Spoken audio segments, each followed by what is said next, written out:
ദൈവത്തിരുനാമത്തിന് മഹത്വം ഉണ്ടായിരിക്കട്ടെ. കൃപയാലും നമുക്ക് വീണ്ടും ഈ ചൊവ്വാഴ്ചയും നമുക്ക് ദൈവവചനത്തിന്റെ മുൻപാകെ കടന്നു വന്നിരിപ്പാൻ കർത്താവ് നമ്മെ സഹായിച്ചതിനായി നമുക്ക് ദൈവത്തെ സ്തുതിക്കാം, അവന് നന്ദി പറയാം. 3-ാം അധ്യായമാണ് ഇന്നത്തെ ചിന്താവിഷയം. 3-ാം അധ്യായത്തിലേക്ക് നമ്മൾ കടന്നു വരുമ്പോൾ അവിടെ ആദ്യമേ തന്നെ ക്രിസ്തു മോശയേക്കാൾ ശ്രേഷ്ഠനാണ് എന്ന് ലേഖനകർത്താവ് അവിടെ സ്ഥാപിക്കാനായിട്ട് ശ്രമിക്കുകയാണ്. ക്രിസ്തു ആരേക്കാൾ വലിയവനാണ്? മോശയേക്കാൾ വലിയവനാണ് എന്ന് അവിടെ കാണുന്നു. 1-ാമത്തെ വാക്യം, 3-ാം അധ്യായം 1-ാം വാക്യം ഇങ്ങനെയാണ് ആരംഭിക്കുന്നത്: അതുകൊണ്ട് വിശുദ്ധ സഹോദരന്മാർ. ഏതുകൊണ്ട്? കർത്താവ് ദൂതന്മാരെക്കാൾ എല്ലാം ശ്രേഷ്ഠനാണ് എന്നുള്ളത് കൊണ്ടും അവൻ മറ്റ് പ്രവാചകന്മാരെക്കാൾ എല്ലാം ശ്രേഷ്ഠനാണ് എന്നുള്ളത് കൊണ്ടും അവൻ നീതിമാനും ന്യായം നടത്തുന്നവനുമാണ് എന്നുള്ളത് കൊണ്ടും വിശുദ്ധ സഹോദരന്മാരെ സംബോധന ചെയ്യുന്നത് വിശുദ്ധ സഹോദരന്മാരെ എന്ന് പറഞ്ഞിട്ടാണ്. പ്രിയമുള്ളവരെ, സഹോദരന്മാരുടെ ജീവിതം വിശുദ്ധിയുള്ളതായിരിക്കണമെന്ന് ഇവിടെ നമ്മളോട് പറയുകയാണ്. അവരുടെ സവിശേഷത, അവർ വിശുദ്ധിയോടെ വിശുദ്ധ സഹോദരന്മാരെ എന്നാണ് അവിടെ സംബോധന ചെയ്യുന്നത്. അപ്രകാരം വിശുദ്ധ സഹോദരന്മാരെ സ്വർഗീയ വിളിക്ക് ഓഹരിക്കാരായിട്ടുള്ളവര്. അപ്പോൾ അവിടെ സ്വർഗീയ വിളിക്ക് ഒരു കാര്യത്തിന് ഓഹരിക്കാരായിട്ടുള്ളവരാണ് എന്ന് ഇവിടെ ലേഖനകർത്താവ് പറയുകയാണ്. സ്വർഗീയ വിളിക്ക് നിങ്ങൾ ഓഹരിക്കാരാണ് എന്ന് വിശ്വാസികളോട് ഇവിടെ പറയുകയാണ്. അപ്പോൾ നമ്മളുടെ സവിശേഷതകൾ എന്തൊക്കെയാണ്? ഒരു വിശ്വാസിയുടെ സവിശേഷതകൾ എന്തൊക്കെയാണ്? 1, അവൻ വിശുദ്ധനാണ്. 2, അവൻ സ്വർഗീയ വിളിക്ക് ഓഹരിക്കാരാണ്.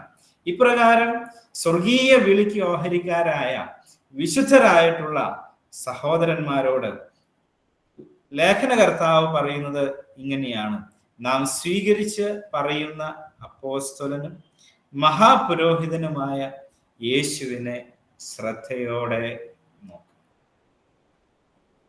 വിളിച്ചിട്ട് ഒരു കാര്യത്തിലേക്ക്, ഒന്നിലേക്ക് ശ്രദ്ധയോടെ നോക്കുവാനായിട്ട് പറയുക. വിശുദ്ധരായ സഹോദരന്മാരെ, വിശുദ്ധ സഹോദരി, വിശുദ്ധ സഹോദരൻ, സ്വർഗീയ വിളിക്ക് ഓഹരിക്കാരായിട്ടുള്ളവർ, ആ ഓഹരിയുടെ ഭാഗമായിട്ടുള്ളവർ, ഒരു കാര്യം നിങ്ങൾ ചെയ്യണം. നിങ്ങൾ എന്താ ചെയ്യേണ്ടത്? നിങ്ങൾ യേശുവിനെ ശ്രദ്ധയോടെ നിങ്ങൾ നോക്കണം. ഇവിടെ യേശുവിൻ്റെ 2 സവിശേഷതകൾ പറഞ്ഞിട്ടാണ് നിങ്ങൾ ശ്രദ്ധയോടെ നോക്കണം എന്ന് പറയുന്നത്. ഏതാണ് ആ 2 സവിശേഷതകൾ എന്ന് പറയാമോ? ഏതൊക്കെയാണ് യേശുവിൻ്റെ ഒരു 2 സവിശേഷതകളായിട്ട് പറഞ്ഞിട്ടുള്ളത്? 1-ാം വാക്യത്തിൽ അപ്പോസ്തലനും മഹാപുരോഹിതനുമായ യേശുവിനെ നോക്കുക. മഹാപുരോഹിതനാണ് എന്ന് നമുക്കറിയാം. അത് പല ഭാഗത്തും നമ്മൾ വായിച്ചിട്ടുള്ളതാണ്. എന്നാൽ ഇവിടെ യേശുവിനെ അപ്പോസ്തലനും മഹാപുരോഹിതനും. എന്തുകൊണ്ടാണ്, എങ്ങനെയാണ് യേശുവിനെ അപ്പോസ്തലൻ എന്ന് പറയാൻ കാരണം? ആർക്കെങ്കിലും ഒരു ഊഹമുണ്ടോ? എന്തുകൊണ്ട് യേശുവിനെ അപ്പോസ്തലൻ എന്ന് പറഞ്ഞിരിക്കുന്നു?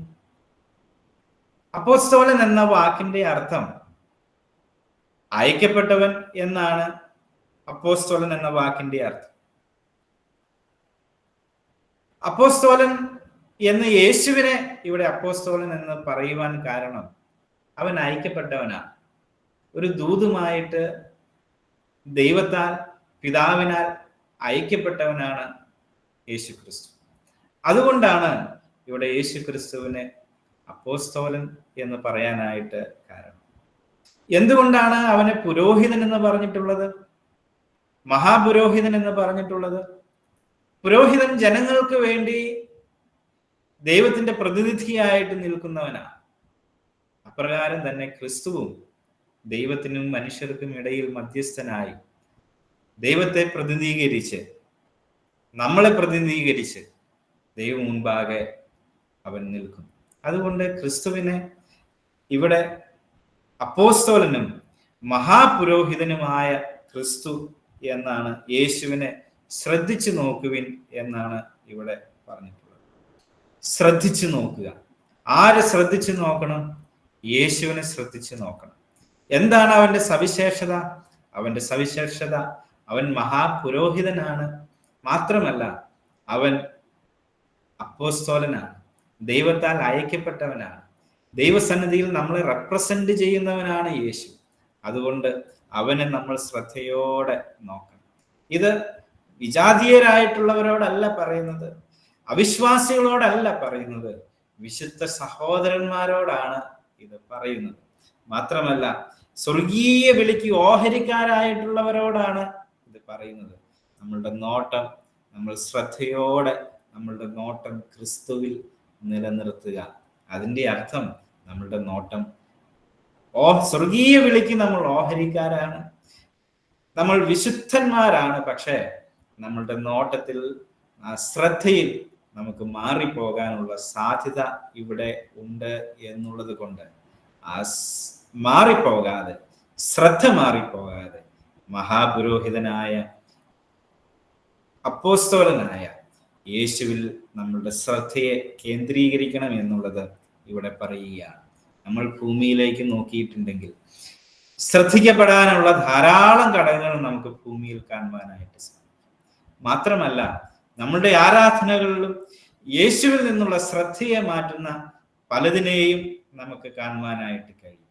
എന്നാൽ ഇതൊക്കെ പല ഡിസ്ട്രാക്ഷൻസ് ഇതിൻ്റെ ഇടയിൽ ഉണ്ട് എങ്കിൽ പോലും, പല സിദ്ധാന്തങ്ങൾ നമ്മളുടെ ചുറ്റുമുണ്ടെങ്കിൽ പോലും, ശ്രദ്ധ യേശുവിൽ നിന്നും മാറ്റാതെ യേശുവിൽ തന്നെ നമ്മളുടെ ശ്രദ്ധ നിലനിർത്തണമെന്ന് ഇവിടെ പറയുകയാണ്. രണ്ടാമത്തെ വാക്യത്തിലേക്ക് നമ്മൾ വരുമ്പോൾ, മോശ ദൈവഭവനത്തിലൊക്കെയും വിശ്വസ്തനായിരുന്നത് പോലെ യേശുവും തന്നെ നിയമിച്ചാക്കിയവന് വിശ്വസ്തനായി. ഇവിടെ മോശയെ പോലെ തന്നെ യേശുവും അവന്റെ കാര്യങ്ങളിൽ അവൻ വിശ്വസ്തത കാണിച്ചു എന്ന് പറയുകയാണ്. മോശ ദൈവഭവനത്തിലൊക്കെയും അവൻ വിശ്വസ്തനായി. ദൈവത്തിന്റെ ആ ഫാമിലിയിൽ, ദൈവത്തിന്റെ ആ കുടുംബത്തിൽ, ആ ഭവനത്തിൽ മോശ അവൻ വിശ്വസ്തനായിട്ട് നിലകൊണ്ടു. മോശ അവന് ഏൽപ്പിക്കപ്പെട്ട കാര്യങ്ങൾ, അവന് നിയോഗിക്കപ്പെട്ട കാര്യങ്ങൾ അവൻ വിശ്വസ്തയോടെ അവൻ അവിടെ നിർവഹിച്ചു എന്ന് നമുക്ക് കാണുവാനായിട്ട് സാധിക്കും. ദൈവത്തിന്റെ ഭവനത്തെ മൊത്തത്തിൽ നമ്മൾ കണക്കാക്കിയാൽ അവിടെ മോശയുടെ റോള് വളരെ ചെറുത് മാത്രമാണ്. താൽക്കാലികമായ ഒരു പങ്ക് മാത്രമേ മോശയ്ക്കുണ്ടായിരുന്നുള്ളൂ. തയ്യാറാക്കേണ്ടുന്ന ഒരു പദ്ധതി മാത്രമേ അവനുണ്ടായിരുന്നുള്ളൂ. എന്നാൽ ആ ചെറിയ കാര്യത്തിലും, ആ വലിയ ഭവനത്തിലെ ഒരു ചെറിയ പാർട്ട് അവനെ ഏൽപ്പിച്ചപ്പോൾ ആ ചെറിയ പാർട്ടിൽ മോശ വിശ്വസ്തനായി നിലകൊണ്ടു. മോശ ക്രിസ്തുവിന് മുന്നോടിയാണ്. മോശ സൂചിപ്പിക്കുന്നത് ക്രിസ്തുവിനെയാണ്. അപ്പോൾ മോശ അവന്റെ ചെറിയ കാര്യത്തിൽ അവൻ വിശ്വസ്തനായിരുന്നത് പോലെ, അവന് ഏൽപ്പിച്ച കാര്യത്തിൽ, ദൈവം അവനോട് ചെയ്യാൻ പറഞ്ഞ കാര്യത്തിൽ അവൻ വിശ്വസ്തത കാണിച്ചു എന്നുള്ളത് പോലെ തന്നെ യേശുവും തന്നെ നിയമിച്ചാക്കിയവന് വിശ്വസ്തൻ ആയിരുന്നു. യേശു അപ്പോസ്തലൻ, ദൈവത്താൽ അയക്കപ്പെട്ടവൻ. ആരാണോ യേശുവിനെ അയച്ചത് ആ ദൈവത്തിന് അവൻ വിശ്വസ്തനായിട്ട് വിശ്വസ്തയോടെ അവൻ നിലകൊണ്ടു എന്ന് നമുക്ക് കാണുവാനായിട്ട് കഴിയും. ഭവനത്തെക്കാളും ഭവനം ചമച്ചവന് അധികം മാനമുള്ളതുപോലെ യേശുവും മോശയേക്കാൾ അധികം മഹത്വത്തിന് യോഗ്യൻ എന്ന് എണ്ണിയിരിക്കുന്നു. നമുക്കറിയാം, ഒരു ഭവനം ചമയ്ക്കുന്നവന്, ഒരു ഭവനത്തെക്കാൾ അധികം മാനമുള്ളത് ഭവനം ചമയ്ക്കുന്നവനാണ്. അങ്ങനെയെങ്കിൽ ഈ ഭവനത്തിന്റെ ചെറിയ ഭാഗമായിരുന്ന മോശയെക്കാളും യേശുവിന് അതിനേക്കാളും എല്ലാം അധികം മാനം, മോശയേക്കാൾ അധികം മാനം യേശുവിനുണ്ട് എന്ന് ഇവിടെ പറയുന്നു. ഏത് ഭവനവും ചമപ്പാൻ ഒരാൾ വേണം. സർവവും ചമച്ചവൻ ദൈവം തന്നെ. അവന്റെ ഭവനത്തിലൊക്കെയും മോശ വിശ്വസ്തനായിരുന്നത് അരുളി ചെയ്യുവാനിരുന്നതിന് സാക്ഷ്യം പറയുന്ന കൃത്യനായിട്ടത്രേ. അപ്പോ ഈ ദൈവത്തിന്റെ ഭവനത്തിൽ മോശ എപ്രകാരമായിരുന്നു? മോശ ഒരു ഭൃത്യനെ പോലെയായിരുന്നു, ഒരു സെർവന്റിനെ പോലെയായിരുന്നു. ദൈവത്തിന്റെ ഭവനത്തിൽ അവന് ഏൽപ്പിക്കപ്പെട്ട ഒരു ചെറിയ കാര്യം, അവന്റെ റോൾ വളരെ ചെറുതായിരുന്നു. അവനൊരു ഭൃത്യനായിട്ടാണ് അവന്റെ ഡ്യൂട്ടി, അവൻ വിശ്വസ്തയോടെ ഒരു സെർവന്റിനെ പോലെയാണ് അവന്റെ ഡ്യൂട്ടി ഈ ഭവനത്തിൽ, ദൈവത്തിന്റെ ഭവനത്തിൽ അവൻ നിർവഹിച്ചത്. എങ്കിൽ ക്രിസ്തുവോ, 6-ാമത്തെ വാക്യം, ക്രിസ്തുവോ അവന്റെ ഭവനത്തിന് അധികാരിയായ പുത്രനായിട്ട് തന്നെ. മോശ ഭൃത്യനായി അവൻ സേവനം അനുഷ്ഠിച്ചു എങ്കിൽ ക്രിസ്തു എങ്ങനെയാണ്? ക്രിസ്തു ആ ഭവനത്തിന്റെ അധികാരിയാണ്, അവൻ പുത്രനാണ്, അല്ലെ? അവൻ അവകാശിയായിട്ടാണ് ആ ഭവനത്തിൽ നിലനിൽക്കുന്നത്. പ്രിയമുള്ളവരെ, അതിൽ തന്നെ നമുക്ക് യേശുവും മോശയും തമ്മിലുള്ള അന്തരം നമുക്ക് മനസ്സിലാക്കാനായിട്ട് സാധിക്കും. ഒരാൾ ദൈവത്തിന്റെ ആ ഭവനത്തിൽ ഒരു ദാസനെ പോലെയാണ്, ഒരു ദാസന്റെ റോളാണ് മോശയ്ക്ക് ഉണ്ടായിരുന്നത് എങ്കിൽ ക്രിസ്തുവിന് ആ ഭവനത്തിന്റെ റോൾ എന്ന് പറഞ്ഞാൽ അവന്റെയാണ്. ആ വീട്, ആ ഭവനം അവന്റെയാണ്. ഒരു പുത്രന്റെ അധികാരമാണ് അവൻ ആ ഭവനത്തിൽ ഉള്ളത്. അപ്പോൾ മോശ അവൻ വിശ്വസ്തത കാണിച്ചു, രണ്ടുപേരും വിശ്വസ്തത കാണിച്ചു.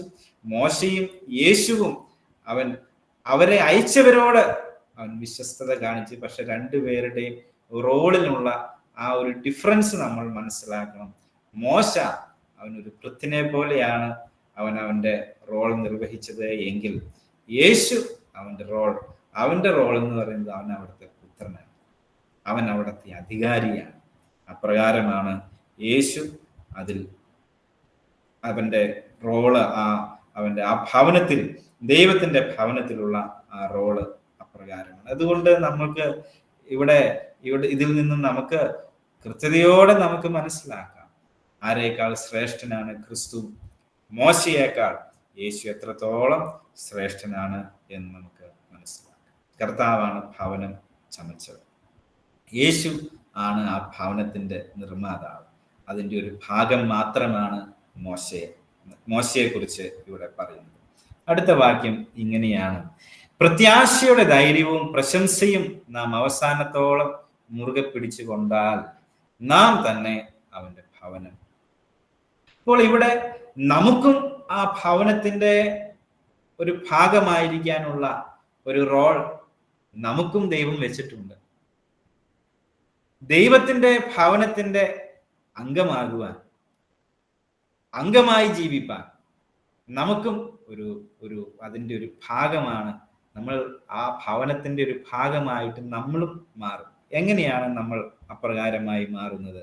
പ്രത്യാശയുടെ ധൈര്യം, പ്രശംസയും നാം അവസാനത്തോളം മുറുകെ പിടിച്ചുകൊണ്ട്.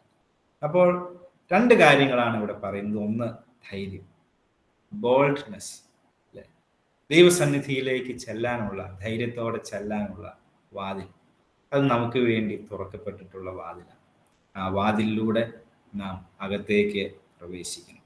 ആ ധൈര്യത്തോടെ പ്രത്യാശയുടെ പ്രശംസ, യേശുക്രിസ്തുവിലുള്ള പ്രത്യാശ, അതിൽ പ്രശംസയോടെ നാം നിന്നാൽ, പ്രിയമുള്ളവരെ, നമുക്ക് അതിൻ്റെ ഭാഗമാകുവാനായിട്ട് സാധിക്കും. അവിടെ ഒരു പ്രധാന വാക്യം ഇങ്ങനെയാണ്: അവസാനത്തോളം മുറുകെ പിടിക്കണം.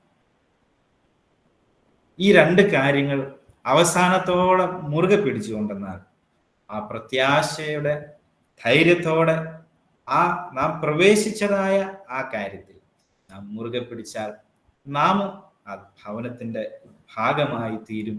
അതിൽ നമുക്ക് മുന്നോട്ട് പോകുവാനായിട്ട് കഴിയും എന്ന് ഇവിടെ പറയുവാണ്. അപ്പോൾ അപ്രകാരം നാം നിന്നാൽ, വിശ്വാസത്തിൽ നാം നിലനിന്നാൽ, പ്രത്യാശയിൽ നാം നിലനിന്നാൽ, ദൈവത്തോട് നാം ധൈര്യത്തോടെ നാം അവന്റെ സന്നിധിയിൽ അവനോട് ചേർന്ന് നിന്നാൽ നാമും അതിൻ്റെ ഭാഗമാണ് എന്ന് നമുക്ക് മനസ്സിലാക്കാനായിട്ട് സാധിക്കും. പ്രിയമുള്ളവരെ, നമ്മളുടെ വിശ്വാസവും നമ്മളുടെ പ്രത്യാശയും എപ്രകാരമുണ്ട്?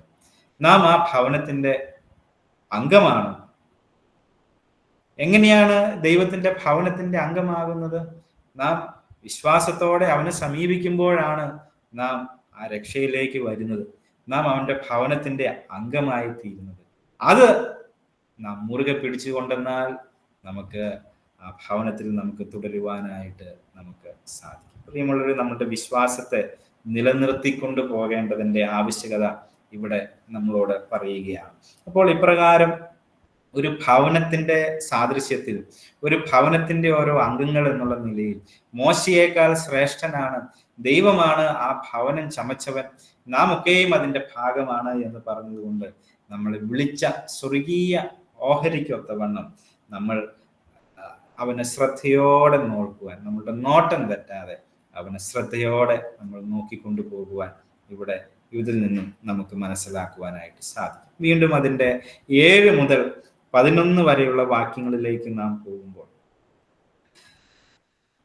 അതുകൊണ്ട് പരിശുദ്ധാത്മാവ് അരുളി ചെയ്യുന്നത് പോലെ, ഇന്ന് നിങ്ങൾ അവന്റെ ശബ്ദം കേൾക്കുന്നുവെങ്കിൽ മരുഭൂമിയിൽ വെച്ച് പരീക്ഷാ ദിവസത്തിലെ മത്സരത്തിൽ എന്ന പോലെ നിങ്ങളുടെ ഹൃദയം കഠിനമാക്കരുത്. അവിടെ വെച്ച് നിങ്ങളുടെ പിതാക്കന്മാർ എന്നെ പരീക്ഷിച്ച് 40 ആണ്ട് എൻ്റെ പ്രവൃത്തികളെ കണ്ടിട്ടും എന്നെ ശോധന ചെയ്തു. അതുകൊണ്ട് എനിക്ക് ആ തലമുറയോട് നീരസമുണ്ടായി. അവർ എപ്പോഴും വഴിതെറ്റിപ്പോകുന്ന ഹൃദയമുള്ളവരെന്നും എൻ്റെ വഴികളെ അറിയാത്തവരെന്നും ഞാൻ പറഞ്ഞു. അവർ എൻ്റെ സ്വസ്ഥതയിൽ പ്രവേശിക്കുകയില്ല എന്ന് ഞാൻ എൻ്റെ ക്രോധത്തിൽ സത്യം ചെയ്തു. ഇത് ഏത് പഴയ നിയമ ഭാഗത്തിൽ നിന്നുള്ള ഒരു കൊട്ടേഷൻ അല്ലേ? നമുക്കതിൽ ഇൻവെർട്ടഡ് കോമയിട്ട് അത് കോട്ട് ചെയ്തിരിക്കുന്നത് കാണാം. ഏത് ഭാഗത്ത് നിന്നാണെന്ന് പറയാനായിട്ട് സാധിക്കും? നമ്മൾ 95-ാം സങ്കീർത്തനം വായിക്കുമ്പോൾ 95-ാം സങ്കീർത്തനത്തിന്റെ 7 മുതൽ 11 വരെയുള്ള വാക്യങ്ങൾ ഒന്ന് വായിക്കാമോ ആർക്കെങ്കിലും? 95-ാം സങ്കീർത്തനം 7 മുതൽ 11 വരെയുള്ള വാക്യം. അവൻ നമ്മുടെ ദൈവമാകുന്നു, നാമോ അവൻ മേയ്ക്കുന്ന ജനവും അവന്റെ കൈക്കിലെ ആടുകളും തന്നെ. ഇന്ന് നിങ്ങൾ അവന്റെ ശബ്ദം കേൾക്കുന്നുവെങ്കിൽ മെരീബയിലെ പോലെയും മരുഭൂമിയിൽ മസാനാളിനെ പോലെയും നിങ്ങളുടെ ഹൃദയത്തെ കഠിനമാക്കരുത്. അവിടെ വെച്ച് എന്റെ പിതാക്കന്മാർ എന്നെ പരീക്ഷിച്ചു, എന്റെ പ്രവൃത്തികൾ കണ്ടിട്ടും എന്നെ ശോധന ചെയ്തു. 40 ആണ്ട് എനിക്ക് ആ തലമുറയോട് നിരസമുണ്ടായിരുന്നു. അവർ തെറ്റിപ്പോകുന്ന ഹൃദയമുള്ള ഒരു ജനമെന്നും എന്റെ വഴികളെ അറിഞ്ഞിട്ടില്ലാത്തവരെന്നും ഞാൻ പറഞ്ഞു. ആകയാൽ അവർ എന്റെ സ്വസ്ഥതയിൽ പ്രവേശിക്കുകയില്ലെന്ന് ഞാൻ എന്റെ ക്രോധത്തിൽ സത്യം ചെയ്തു. അപ്പോ അവിടെ ആ പറഞ്ഞിട്ടുള്ള ആ കൊട്ടേഷൻ അതുപോലെ തന്നെ ഇവിടെ എബ്രായ ലേഖനത്തിൽ ഈ ഭാഗത്തിൽ അവിടെ കൊടുത്തിരിക്കുകയാണ്. അപ്പോൾ അവിടെ പറഞ്ഞിട്ടുള്ള ഒരു കാര്യം എന്നുള്ളത്, ഇന്ന് നിങ്ങൾ അവന്റെ ശബ്ദം കേൾക്കുന്നുവെങ്കിൽ മരുഭൂമിയിൽ വെച്ച് പരീക്ഷാ ദിവസത്തിലെ മത്സരത്തിൽ എന്ന പോലെ നിങ്ങളുടെ ഹൃദയം കഠിനമാക്കരുത്. ഇത് ഒരു നമുക്ക് നൽകുന്ന ഒരു വാണിംഗ് ആണ്. എന്താണ്? ഹൃദയം കഠിനമായി പോകാതിരിക്കാനുള്ള ഒരു മുന്നറിയിപ്പാണ് ഇവിടെ നമുക്ക് നൽകുന്നത്. അപ്പോൾ നമ്മൾ 2-ാം അധ്യായത്തിന്റെ 1-ാം വാക്യത്തിൽ നമ്മൾ ഒരു മുന്നറിയിപ്പ് അവിടെ നമുക്ക് കിട്ടി. ആ മുന്നറിയിപ്പ് എന്നുള്ളത് നമ്മൾ ഒഴുകിപ്പോകാതിരിക്കാൻ ശ്രദ്ധിക്കണം എന്നുള്ളതാണ് അവിടെ നമുക്ക് കിട്ടിയ 1-ാമത്തെ ഒരു മുന്നറിയിപ്പ്. ഇവിടെ 2-ാമത്തെ ഒരു മുന്നറിയിപ്പ് നമുക്ക് നൽകുന്നത് ഇതാണ്: നിങ്ങളുടെ ഹൃദയം കഠിനപ്പെട്ടു പോകാതിരിക്കാൻ നിങ്ങൾ സൂക്ഷിക്കുവിൻ എന്നുള്ളൊരു മുന്നറിയിപ്പാണ് ഇവിടെ നമുക്ക് കാണുവാനായിട്ട് കഴിയും. മരുഭൂമിയിൽ വെച്ച് പരീക്ഷാ ദിവസത്തിലെ മത്സരത്തിൽ എന്ന പോലെ നിങ്ങളുടെ ഹൃദയം കഠിനമാക്കരുത് എന്ന് ഇവിടെ പറയുന്നു. മോശയുടെ കാലത്ത് അവരുടെ യാത്രയിൽ മിസ്രൈമിൽ നിന്നും അവരുടെ വാഗ്ദത്ത നാടായ കനാനിലേക്കുള്ള അവരുടെ യാത്രയിൽ അവരുടെ ഹൃദയം കഠിനപ്പെട്ടു പോയതായിട്ട് നമുക്ക് കാണുവാനായിട്ട് കഴിയും. അവരുടെ ഹൃദയം കഠിനപ്പെട്ടു പോയതുപോലെ നമ്മളുടെ ഹൃദയവും കഠിനപ്പെട്ടു പോകാതിരിക്കാൻ നമ്മൾ സൂക്ഷിച്ചു കൊള്ളുവീൻ എന്നുള്ളതാണ് ഇവിടെ നമുക്ക് കാണുവാനായിട്ട് സാധിക്കുന്നത്. എന്തുകൊണ്ട് അത് അങ്ങനെ പോയാൽ തെറ്റിപ്പോകുന്ന ഹൃദയമുള്ളവരെന്നും എൻ്റെ വഴികളെ അറിയാത്തവരെന്നും ഞാൻ പറഞ്ഞു. അപ്പോൾ അങ്ങനെ അവരുടെ ഹൃദയം കഠിനപ്പെട്ടു പോയതുകൊണ്ട് എന്തു സംഭവിച്ചു എന്ന് ചോദിച്ചാൽ അതിൻ്റെ 11-ാമത്തെ വാക്യം, അവർ എൻ്റെ സ്വസ്ഥതയിൽ പ്രവേശിക്കുകയില്ല എന്ന് ഞാൻ എൻ്റെ ക്രോധത്തിൽ സത്യം ചെയ്തു. അവർക്ക് ദൈവം ഒരുക്കിയതായ ആ സ്വസ്ഥതയിലേക്ക് അവർക്ക് പ്രവേശിക്കാനായിട്ട് കഴിയും. ഹൃദയം കഠിനപ്പെട്ടു പോയാൽ എന്ത് സംഭവിക്കും? ദൈവം ഒരുക്കുന്ന ആ സ്വസ്ഥതയിലേക്ക് നമുക്ക് പ്രവേശിക്കാനായിട്ട് കഴിയും. ഇസ്രായേൽ ജനത്തെ സംബന്ധിച്ചിടത്തോളം അവർ ആ യാത്രയിൽ അവരുടെ ഹൃദയം കഠിനപ്പെട്ടു പോയി. ഒരുപാട് പരാതികൾ ദൈവത്തെ പറ്റിയിട്ടും മോശയെ പറ്റിയിട്ടും ധാരാളം പരാതികൾ കൊണ്ട് അവരുടെ ഉള്ളം നിറഞ്ഞു. ഒരുപാട് സംശയങ്ങൾ അവരുടെ ഉള്ളിൽ ജനിക്കുവാനായിട്ട് ഇടയായി. അവരെ ആ യാത്രയിൽ അവർ ദൈവത്തെ സംശയിച്ചു, ദൈവത്തിന്റെ പ്രവർത്തികളെ സംശയിച്ചു, അവന്റെ ശ്രേഷ്ഠതയെ അവർ സംശയിച്ചു, അവന്റെ വാഗ്ദത്തത്തെ അവർ സംശയിച്ചു. അവർ അതിനെയെല്ലാം പിറുപിറുത്തും പരാതി പറഞ്ഞും അവരുടെ ഹൃദയത്തെ അവർ കഠിനമാക്കി കളഞ്ഞു. അതുകൊണ്ട് എന്തുണ്ടായി? അവർക്ക് ദൈവം ഒരുക്കിയതായ ആ സ്വസ്ഥത, ആ കനാൻ ദേശത്തിലേക്ക് അവർക്ക് പ്രവേശിക്കാനായിട്ട് സാധിക്കാതെ പോയി. പ്രിയമുള്ളവരെ, ദൈവം നമുക്ക് വേണ്ടിയിട്ട് ഇന്ന് ഒരുക്കുന്ന ഒരു സ്വസ്ഥതയുണ്ട്. നമ്മളുടെ ഭാവിയിലേക്ക് അവൻ ഒരുക്കുന്ന ഒരു സ്വസ്ഥതയുണ്ട്. ഇന്നത്തെ സമാധാനം, ഇന്നത്തെ സ്വസ്ഥത എന്ന് പറയുന്നത് ദൈവത്തോട് നമ്മൾ അടുത്ത് ജീവിക്കുമ്പോൾ നമ്മളുടെ ഹൃദയത്തിൽ അവൻ നൽകുന്ന ഒരു സമാധാനമാണ്. വരുവാനിരിക്കുന്ന സ്വസ്ഥത എന്നുള്ളത് അവൻ നമുക്ക് വേണ്ടി ഒരുക്കുന്ന നിത്യമായ ഒരു ഭവനമാണ്. പ്രിയമുള്ള ഒരു നിത്യതയാണ് ആ ഭാവിയിൽ വരാനായിട്ടുള്ള ആ സ്വസ്ഥത. ദൈവം നമുക്ക് വേണ്ടിയിട്ട് ഒരുക്കി വെച്ചിട്ടുള്ള ആ സ്വസ്ഥതയിലേക്ക് നമുക്ക് പ്രവേശനം ലഭിക്കാതെ പോകാനുള്ള ഒരു കാരണത്തെ പറ്റിയിട്ട് ഒരു വാണിംഗ്, ഒരു മുന്നറിയിപ്പ് നമുക്കിവിടെ തരികയാണ്.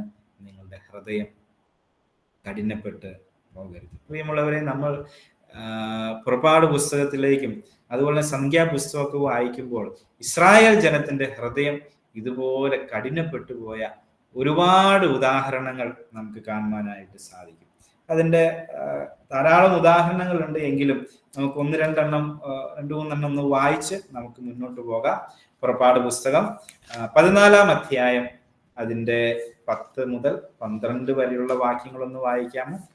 പുറപ്പാട് 14-ന്റെ 10 മുതൽ 12 വരെ. ഫറവോൻ അടുത്തു വരുമ്പോൾ ഇസ്രായേൽ മക്കൾ തല ഉയർത്തി മിസ്രൈമ്യർ പിന്നാലെ വരുന്നത് കണ്ട് ഏറ്റവും ഭയപ്പെട്ടു. ഇസ്രായേൽ മക്കൾ യഹോവയോട് നിലവിളിച്ചു. അവർ മോശയോട്, മിസ്രൈമ്യന് ശവക്കുഴിയില്ലാഞ്ഞിട്ടോ നീ ഞങ്ങളെ മരുഭൂമിയിൽ മരിപ്പാൻ കൂട്ടിക്കൊണ്ടുവന്നത്? നീ ഞങ്ങളെ മിസ്രൈമിൽ നിന്ന് പുറപ്പെടുവിച്ചതിനാൽ ഞങ്ങളോട് ചെയ്തത് എന്ത്? മിസ്രൈമ്യർക്ക് വേല ചെയ്യുവാൻ ഞങ്ങളെ വിടണമെന്ന് ഞങ്ങൾ മിസ്രൈമിൽ വെച്ച് നിന്നോട് പറഞ്ഞില്ലയോ? മരുഭൂമിയിൽ മരിക്കുന്നതിനേക്കാൾ മിസ്രൈമ്യർക്ക് വേല ചെയ്യുന്നതായിരുന്നു ഞങ്ങൾക്ക് നല്ലത് എന്ന് പറഞ്ഞു. ചെങ്കടൽ കടന്നു വന്നപ്പോൾ, പ്രതിസന്ധി അവരുടെ ജീവിതത്തിൽ കടന്നു വന്നപ്പോൾ അവരുടെ പരാതികൾ വിറുവിറുക്കാനായിട്ട് തുടങ്ങി. അവർ ഓരോരോ പരാതികൾ പറയുവാനായിട്ട് തുടങ്ങി. മോശയെ അവർ ചോദ്യം ചെയ്യുവാനായിട്ട് തുടങ്ങി. ദൈവം ഒരുക്കിയ പദ്ധതിയേക്കാളും നല്ലത് തങ്ങൾ പഴയ സ്ഥലത്ത് തന്നെ കിടക്കുന്നതാണ് എന്ന് അവർ ചിന്തിക്കുവാനായിട്ട് തുടങ്ങി. പ്രിയമുള്ളവരെ, ഇങ്ങനെയുള്ള സംശയങ്ങൾ, ഇങ്ങനെയുള്ള പിറുപിറുപ്പുകൾ, ഇങ്ങനെയുള്ള പരാതികൾ നമ്മുടെ ഹൃദയം കഠിനപ്പെട്ടുകൊണ്ടിരിക്കുന്നു എന്നുള്ളതിൻ്റെ ചില സൂചനകളാണ്.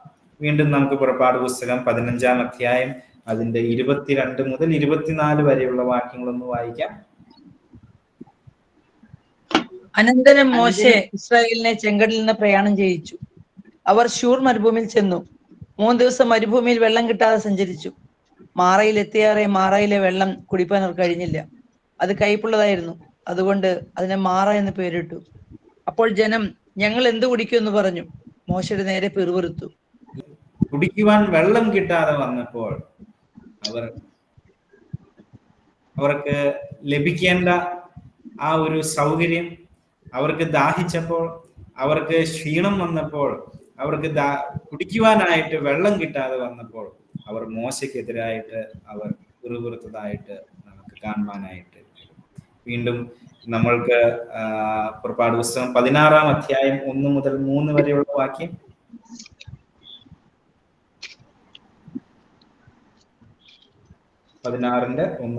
അവർ ഏലീമിൽ നിന്ന് യാത്ര പുറപ്പെട്ടു. ഇസ്രായേൽ മക്കൾ മിസ്രൈം ദേശത്ത് നിന്ന് പുറപ്പെട്ട 2-ാം മാസം 15-ാം തീയതി അവരുടെ സംഘമൊക്കെയും ഏലീമിനും സീനായിക്കും മധ്യയുള്ള സീൻ മരുഭൂമിയിൽ വന്നു. ആ മരുഭൂമിയിൽ വെച്ച് ഇസ്രായേൽ മക്കളുടെ സംഘമൊക്കെയും മോശയ്ക്കും അഹരോനും വിരോധമായി പിറുപിറുത്തു. ഇസ്രായേൽ മക്കൾ അവരോട്, ഞങ്ങൾ ഇറച്ചിക്കലങ്ങളുടെ അടുക്കലിരിക്കുകയും തൃപ്തിയാവുമണ്ണം ഭക്ഷണം കഴിക്കുകയും ചെയ്ത മിസ്രൈം ദേശത്ത് വെച്ച് യഹോവയുടെ കയ്യാൽ മരിച്ചിരുന്നെങ്കിൽ കൊള്ളായിരുന്നു. നിങ്ങൾ ഈ സംഘത്തെ മുഴുവനും പട്ടിണിയിട്ട് കൊല്ലുവാൻ ഈ മരുഭൂമിയിലേക്ക് കൂട്ടിക്കൊണ്ടു വന്നിരിക്കും എന്ന് പറഞ്ഞു. ഇസ്രായേൽ ജനം എന്തുകൊണ്ട് ദൈവം ഒരുക്കി ആ സ്വസ്ഥതയിലേക്ക് എന്തുകൊണ്ട് പ്രവേശിച്ചില്ല? കാരണം ഇതാണ്, ഈ സമീപനമായിരുന്നു ഇസ്രായേൽ ജനത്തിന് ദൈവത്തോടും മോശയോടും അഹരോനോടെല്ലാം ഉണ്ടായിരുന്നു. അവർ ചോദ്യം ചെയ്യുകയും പിറുപിറുക്കുകയും ചെയ്തു എന്നുള്ളത് കൊണ്ട് അപ്രകാരം അവരുടെ ഹൃദയം കഠിനപ്പെട്ടുപോയി എന്ന് കാണുവാനായിട്ട് സാധിക്കും. ഇപ്രകാരം നാം ഓരോരുത്തരുടെയും ഹൃദയം കഠിനപ്പെട്ടു പോകാതിരിപ്പാൻ സൂക്ഷിച്ചു കൊള്ളുവീൻ എന്നുള്ളതാണ് ഇവിടെ ലേഖനകർത്താവ് ഈ പഴയ നിയമ ഉദ്ധരണികളും ഉദാഹരണങ്ങളും ചേർത്തിട്ട് ഇന്ന് നമ്മളോട് പറയുന്ന കാര്യം. നമ്മുടെ ഹൃദയം കഠിനപ്പെട്ടു പോകാതിരിപ്പാൻ നമ്മൾ സൂക്ഷിക്കണം. ഇപ്പോൾ നമ്മൾ അവരുടെ ഇസ്രായേൽ ജനത്തിന്റെ ഒരു ഹിസ്റ്ററി നമ്മൾ പരിശോധിച്ചാൽ അവരുടെ ഹൃദയം കഠിനപ്പെടാനുള്ള പല കാരണങ്ങളുണ്ട്. അവർ ദൈവം പറഞ്ഞ കാര്യങ്ങൾ അനുസരിച്ചിട്ടില്ല. അവർ ദൈവത്തെ പൂർണ്ണമായും അവർ വിശ്വസിച്ചില്ല. ദൈവം അവരെ നടത്തിയതിന്, കൊണ്ടുവന്നതിന്, അവർക്ക് സമയാസമയം അവർക്ക് വേണ്ടുന്ന കാര്യങ്ങൾ നൽകിയതിന് അവർ വേണ്ടതുപോലെ നന്ദിയുള്ള ഒരു ഹൃദയം അവർ കാണിച്ചില്ല. ദൈവത്തോട് നന്ദി പറഞ്ഞില്ല. അതിന്റെ ഇടയിൽ അവർക്ക് മോശയെ കാണാതെ വന്നപ്പോൾ അവർ മറ്റൊരു വിഗ്രഹത്തിന്റെ പിന്നാലെ പോകുവാനായിട്ടിടയായി. ദൈവത്തിന്റെ പല കാര്യങ്ങളോടും അവർ ചോദ്യ ചിഹ്നങ്ങളോടെ അവർ സമീപിച്ചു. അതുകൊണ്ട് എന്തുണ്ടായി? അവർക്ക് ദൈവം ഒരുക്കിയതായ ആ സ്വസ്ഥതയിലേക്ക് പ്രവേശിക്കാനായിട്ട് കഴിഞ്ഞില്ല. പ്രിയമുള്ളവരെ, ഇത് നമുക്കുള്ള ഒരു മുന്നറിയിപ്പാണ്.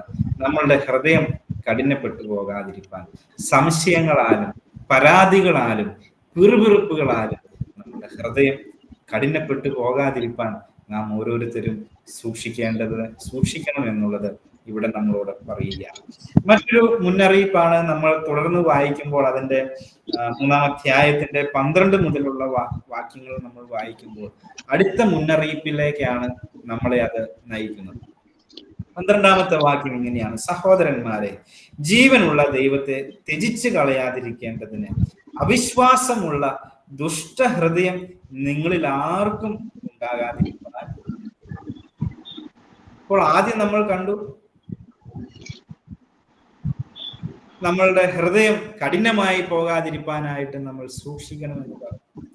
ഇവിടെ വീണ്ടും പറയുകയാണ്, അവിശ്വാസമുള്ള ഒരു ഹൃദയം, ദുഷ്ടഹൃദയം നിങ്ങൾക്ക് ഉണ്ടാകാതിരിക്കാൻ നിങ്ങൾ സൂക്ഷിക്കും.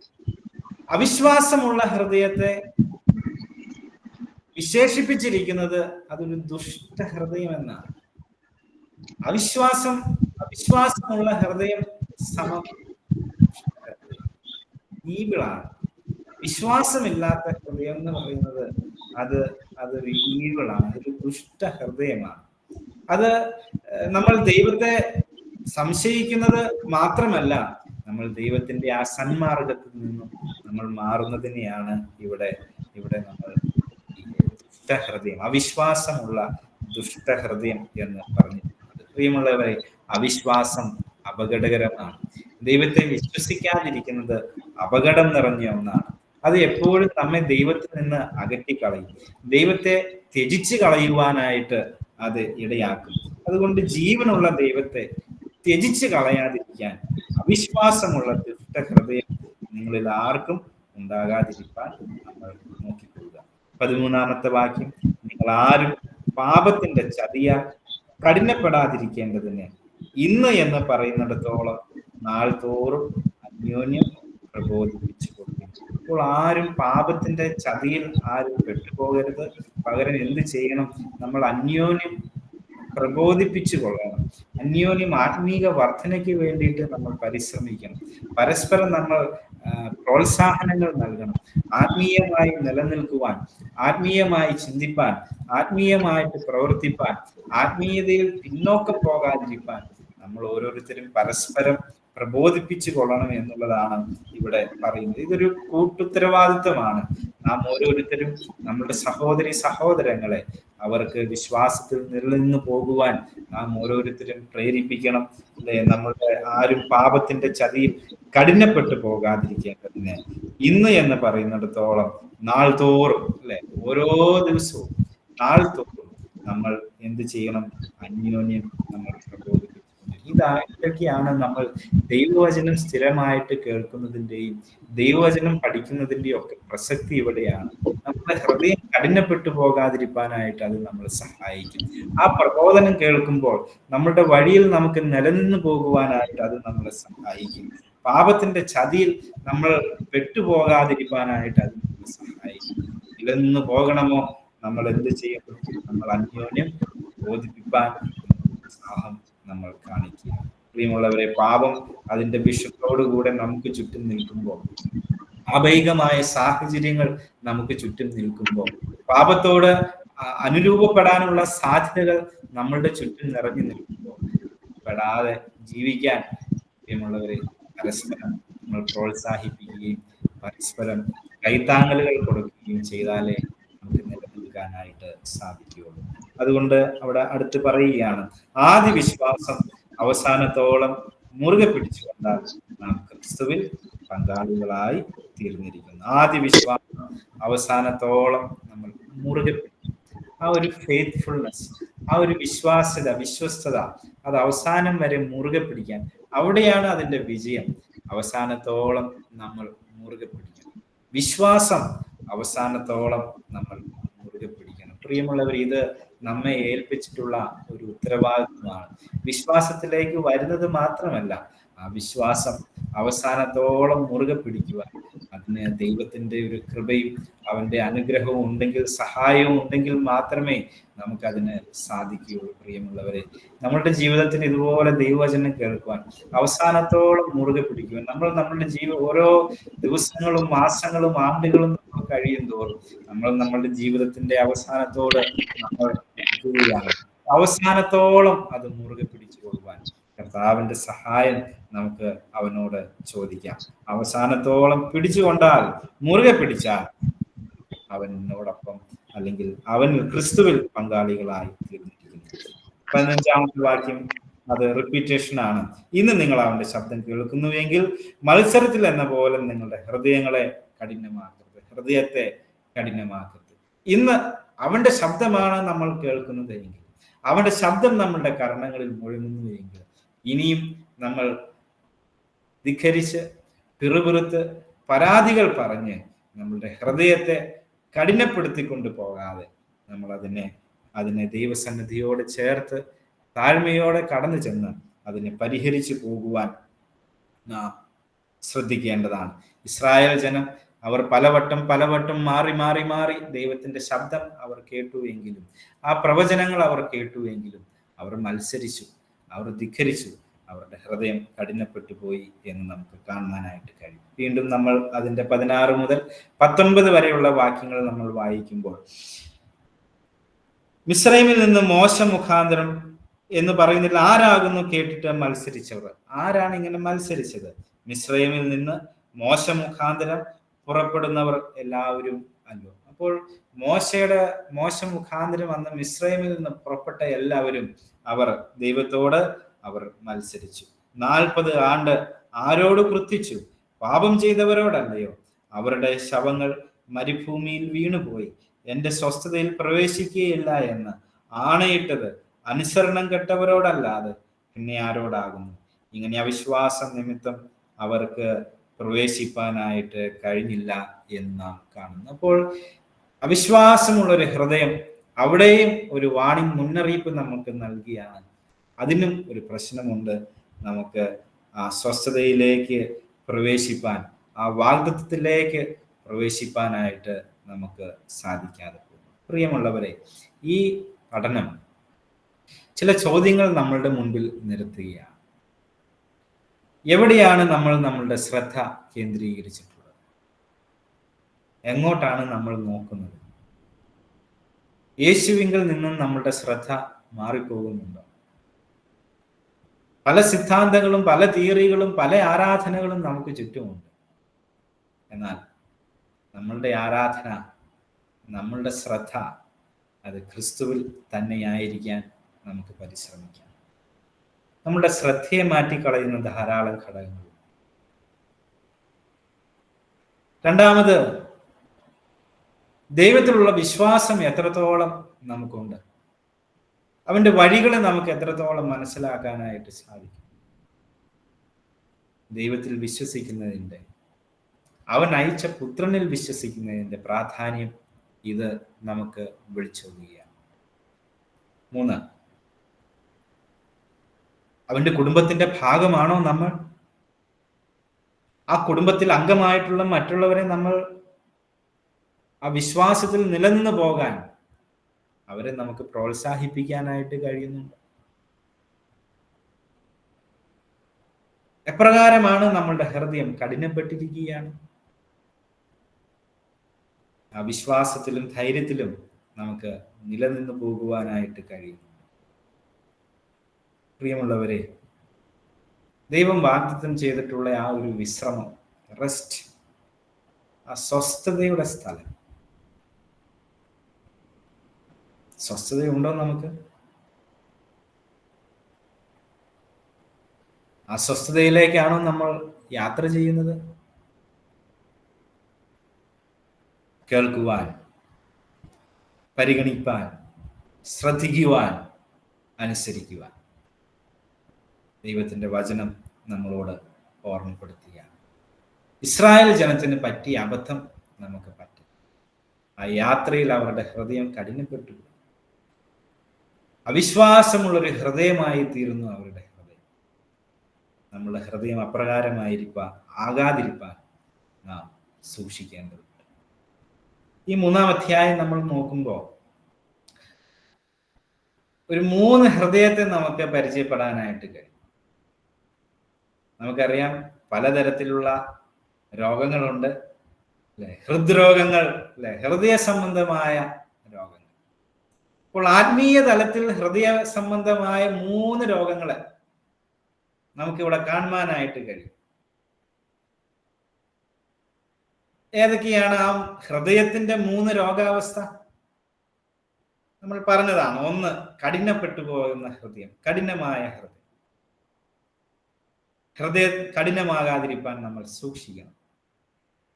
ഹൃദയം കഠിനപ്പെട്ടു പോകുന്നത് ആത്മീയമായ ഒരു ഹൃദയ സംബന്ധമായ ഒരു രോഗമാണ്.